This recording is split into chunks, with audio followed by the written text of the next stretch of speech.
자, 그럼 다시 2003년 12월 그때로 돌아가 보겠습니다. 카다피가 핵 폐기를 선언하고 IAEA 사찰을 받아들이면서 그동안 했던 모든 일들을 실토할 때 그때로 돌아온 건데요.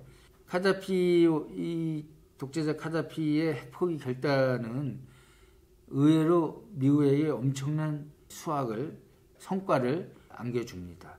파키스탄과 리비아의 핵 커넥션, 이것이 밝혀진 거고요. 더 크게 보면 매우 정교하고 복잡하게 얽힌 국제 핵무기 밀거래 네트워크의 전모가 드러나게 됩니다. 그 중심에 있는 인물이 바로 파키스탄의 칸 박사입니다. IAEA가 이제 사찰을 했더니 리비아는 핵무기 기술과 부품을 모두 해외에서 들여온 것으로 밝혀졌습니다. 우라늄 농축을 위한 원심 분리 기술은 파키스탄에서, 부품은 유럽하고 아시아의 중간 거래상으로부터 들여왔고요. 그 다음에 이런 것들을 이제 확인하자 당시 이제 엘바라데이 IAEA 사무총장이 한 나라에서 설계돼 가지고 제2, 제3국에서 만들고 제4국으로 실어 나른 뒤 최종 목적지로 전달되고 뭐 이런 핵 암시장이 우리가 예상한 것보다 훨씬 심각한 수준이다. 이런 내용을 2004년 2월 4일 발표합니다. 그리고 엘바라데이 사무총장은 조직 범죄단 칼텔과 다를 바 없는 매우 정교하고 복잡한 핵 밀거래 지하망이 존재하고 있음이 밝혀졌다. 이렇게 하니까요. 사실상 이 핵무기 암시장은 국제 슈퍼마켓 수준이다. 이런 발표를 하게 됩니다. 그리고 이제 보통 이제 그때 당시 밝혀진 걸 보면 핵무기 설계도는 보통 컴퓨터 디스크에 저장돼서 거래되고요. 리비아에서 설계도가 발견되어 있는데 이거는 1960년대 중국이 핵실험할 때 하던 그 설계도 있지 않습니까? 그게 파키스탄에다 중국이 넘겼었는데 그때 당시 핵탄두 설계도하고 매우 가깝다고 그렇게 알려져 있습니다. 그때 당시 설계도를 주고받고 할 때 가격이 5천만 달러에 거래된 것으로 추산됐습니다. 칸 박사는 수백만 달러를 받고 이란의 핵무기 개발에 필요한 고속 원심 분리기 설계도 그런 것도 전달했고요. 또 이 중간 거래상을 보니까 뭐 중동 국가뿐만이 아닙니다. 스리랑카, 독일, 네덜란드 출신들 뭐 여러 사람들이 거래 개입이 돼 있었고요. 이 칸 박사가 옛날에 왜 유럽에서 활동하고 하던 네트워크 있지 않습니까? 그래서 자기도 중동에 유령 회사를 세워가지고 이런 핵무기 개발에 필요한 부품들을 사기도 하고 다른데 팔기도 하고 한마디로 그냥 숨어서 이런 거래를 했던 겁니다. 그러니까 칸 박사를 중심으로 하는 이 핵 암시장, 이 핵 밀거래 네트워크는 미국은 이걸 알고 나서 깜짝 놀랐습니다. 아니 이런 국제 커넥션이 미국이 지배하는 국제사회에서 이렇게 말해 독버섯처럼 활동하고 있었다니 이게 기가 막힐 노릇 아닙니까? 핵폭탄 설계도, 생산기술, 생산설비, 부품, 그 다음에 실제로 핵물질 말이죠. 이미 다 완성된 핵물질 이런 것들을 사고 팔 수 있는 그런 슈퍼마켓이 있다니 미국은 정말 놀라지 않을 수 없습니다. 그래서 미국이 이 각국을 리비아든 뭐 이 관련된 각국뿐만 아니라 중간에서 이거를 거래하고 왔다 갔다 했던 중간 상들을 철저하게 추적해 나갑니다. 이 중간 상들은 소규모로 활동하고 그러기 때문에 이걸 잡아내기가 생각보다 쉽지 않았습니다. 그래서 나중에 보면은 미국이 전 세계 정보망을 총동원해서 이걸 잡아내는데요. 대표적인 중간상은 2003년 말 미국에서 체포된 이스라엘 국적의 핵무기 암거래상 아세르 카니니였습니다. 그는 미국 매사추세츠 주의 한 회사에서 핵무기 기폭장치 10여 개를 유령회사하고 가짜 선적 서류를 내세워서 사들인 다음에 이 화물을 뉴저지로 보내가지고 다시 남아프리카 공화국, 아랍에미레이트 두바이를 거쳐가지고 파키스탄에 보내려다가 덴버 공항에서 체포됩니다. 이 사건이 당시 아주 크게 보도가 되고 했었습니다. 그리고 이제 미국은 아까도 말씀드린 대로 전 세계 정보망을 총동원해서 칸 박사의 그 커넥션을 추적해가지고 핵 네트워크, 산하 조직, 요원, 자금원, 제조 공장 등 이런 실체를 결국 밝혀내고야 맙니다. 역시 미국의 정보력은 대단합니다. 결국 이제 칸 네트워크가 실체를 드러나는데요. 칸 네트워크 얘기는 파고 들어가면 갈수록 정말 끊임없이 펼쳐집니다. 심지어 말레이시아 총리 아들이 연루됐다는 얘기도 나오고요. 아랍에미레이트 두바이 컴퓨터 무역회사 대주주인 부카리 시에드 아부 타이르는 미국이 그동안 추적해온 암 거래의 핵심 인물로 드러나기도 합니다. 아주 칸 박사가 여기저기 다니면서 이런 중간 상들을 다 자기가 직접 관리하고요. 그랬습니다. 그리고 북한 얘기를 빼놓을 수 없는데 한번 칸 박사를 중심으로 다시 한번 보겠습니다.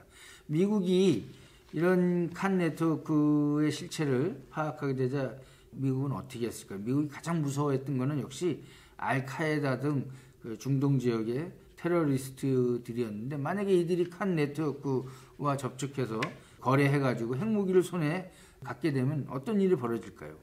여러분 미국의 주류 세력이 누굽니까? 제가 여러 번 얘기했지만 미국 내 유대인들, 주이시들 이들이 사실상 미국을 좌지우지하는 거 아닙니까? 이들에게 이스라엘은 또 다른 조국입니다. 종교적으로도 기독교의 성지 그것이 이슬람 테러리스트들의 위협을 받고 있다면 그들의 시각에서 이걸 방치할 수가 없는 그런 일인 겁니다.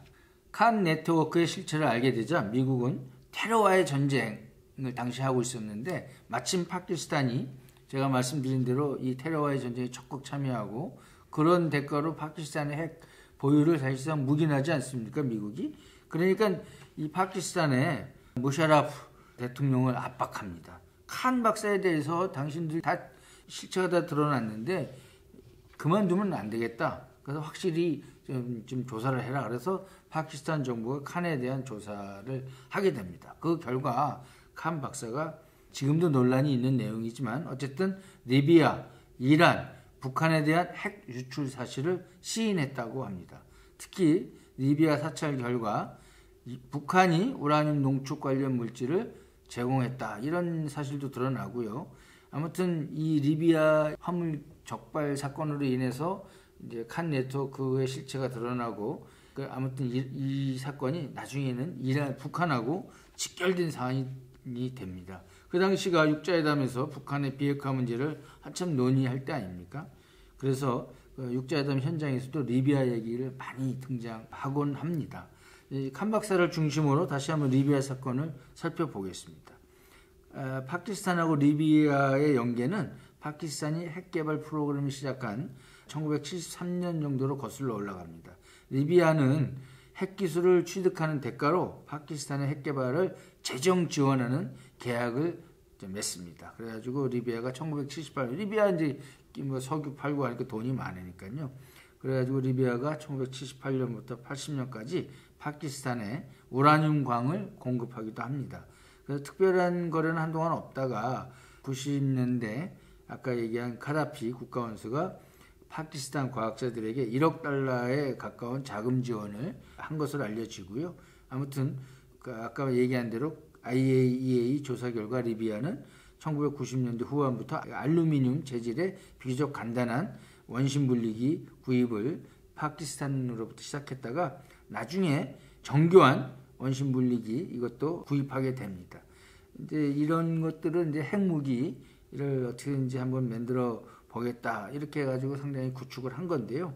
2004년 1월 24일 워싱턴 포스트가 미국과 영국 그리고 IAEA 조사관들을 취재해서 보도한 내용을 보니까 리비아는 파키스탄의 핵무기 개발 계획에 사용된 것과 똑같은 원심 분리기 이런 것들을 아마 당시 확보하고 있었다고 합니다.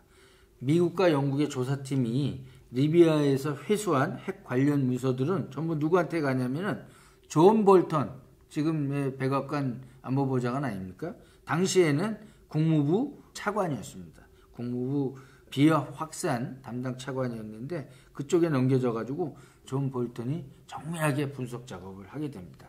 볼턴이요 하루아침에 나온 사람이 아닙니다. 그때부터 볼턴은 이런 작업을 쭉 했던 겁니다. 그러니까 내공이 얼마나 강한 사람이겠습니까? 역사를 다 압니다. 핵 비확산 문제라든지 핵 암거래라든지 리비아, 북한, 이란 이런 데 비밀 핵 개발 이런 움직임 볼턴만큼 아는 사람이 아마 없을 겁니다. 그러면 이 볼턴에 대항할 만큼 내공이 있는 반대편의 사람은 누굴까요? 전 개인적으로 칸 박사 정도 되는 사람이 아닐까 이렇게 생각을 합니다. 미국과 영국 그리고 IAEA 조사관들이 이 리비아 관련돼 가지고 철저하게 조사를 해본 결과 여기에 보면은 이란, 북한뿐만 아니라 사우디아라비아까지 파키스탄과 핵 협력 비밀 협정을 체결했다는 의혹까지 있었다고 합니다. 그러니까 당시 보면 이런 내용들이 미국의 언론 보도에 많이 나오는데 2004년 1월 5일자 워싱턴 타임스에 기고됐던 미국 조지타운 대학의 리처드 러셀 교수의 기고문을 보면 사우디아라비아는 중동에서 핵무기를 갖춘 이스라엘과 핵무기 개발에 나선 이란에 맞서고 궁극적으로 사우디 왕가의 위협이 될 수 있는 미국에 대항하기 위한 쉬운 방법으로 핵을 보유할 전략적 이해관계를 갖고 있었다. 이래가지고 이 사람이 나중에 파키스탄을 방문해가지고 왕세자가 파키스탄을 방문해가지고 사우디의 석유와 파키스탄의 핵무기 기술을 교환하는 비밀 협정을 무샤라프 대통령과 맺었다는 의혹이 있다. 이런 걸 밝힌 바가 있습니다. 근데 이런 걸 조사를 다 해본 결과 미국이 이 핵 확산에 아주 근본적인 배후에 중국이 있는 게 아니냐 이런 중국을 배후로 지목했습니다. 그래가지고 이 리비아의 핵무기 설계도 이런 것들의 문건 일부가 중국어로 돼 있고 설계 도면이 아까 제가 말씀드린 대로 1960년대 중국의 핵무기 설계도와 유사하다 이런 내용을 워싱턴 포스트가 2004년 2월 15일 보도하기도 합니다. 그래가지고 나중에 이때가 한참 육자회담이 진행되고 있을 때 육자회담의 의장국이 누굽니까? 중국 아닙니까? 그래가지고 중국 핵 문제와 함께 이 리비아 조사 이런 것들이 맞물려가지고 당시 굉장히 많은 논란이 일어났습니다. 그래서 존 볼턴 차관이 2004년 2월 16일 날 베이징에 가가지고 중국 관리들을 압박합니다. 미국의 핵 확산 방지 구상을 설명하고 여기에 적극 동참하지 않으면 말하자면 너희들도 좋지 않다 이런 거를 많이 압박을 합니다. 그래서 중국도 미국 조사 당국이 국제 그 핵 네트워크와 그 암거래 실태를 다 이렇게 밝혀내니까 여기에 자국의 책임 내용이 나오니까 얼마나 당황했겠습니까? 그래서 미국의 구상에 협력하는 걸로 하면서 미국과 중국이 당시 그때 육자회담도 같이 하고 그러면서 상당히 우호적인 관계를 맺어 나갔습니다. 특히 당시 볼턴이 북한의 고농축 우라늄 핵 프로그램 이걸 아주 주시했습니다. 그래가지고 중국으로 하여금 이 문제를 많이 체근하고 했는데요. 그게 2004년이니까 지금 14년이 흐른 지금 백악관에 입성한 볼턴이 지금 왜 북한에게 핵 신고를 정확하게 제출하라고 압박하고 지금 북미 비핵화 협상의 핵심이 이 핵 신고서 제출, 특히 이 고농축 우라늄 핵 프로그램 이게 아마 핵심이라고 여러분들 생각하시면 될 것 같습니다. 아까 제가 미국이 파키스탄의 무샤라프 대통령을 압박해가지고 칸 박사를 조사하라고 막 몰아붙였다고 하지 않습니까? 그런데 이 무샤라프 대통령이 자서전을 냅니다. 자서전. 그래가지고 거기서 칸 박사가 북한의 고농축 우라늄 기술하고 장비를 지원했다는 그런 내용을 담고 있습니다. 이 양반이 2006년 9월 25일 자서전 사선에서라는 걸 내놨는데 사실은 이거는 미국 정부로부터 자기가 어떻게 압박을 받았는지 그 내용도 솔직히 밝힙니다. 2003년 9월 UN 정상회담에서 조지 부시 대통령이 한번 조지 테넷 당시 CIA 국장을 한번 만나라 그래서 만났다는 겁니다. 그러니까 테넷이 무샤라프 대통령을 만나자마자 칸 박사가 북한에 넘겨준 P1 원심 물리기 설계도를 보여줍니다. 실제로. 그렇게 되니까 더 이상은 어떻게 반박할 수도 없고 그래서 칸 박사 조사에 나서게 됐다. 이런 내용을 기술합니다.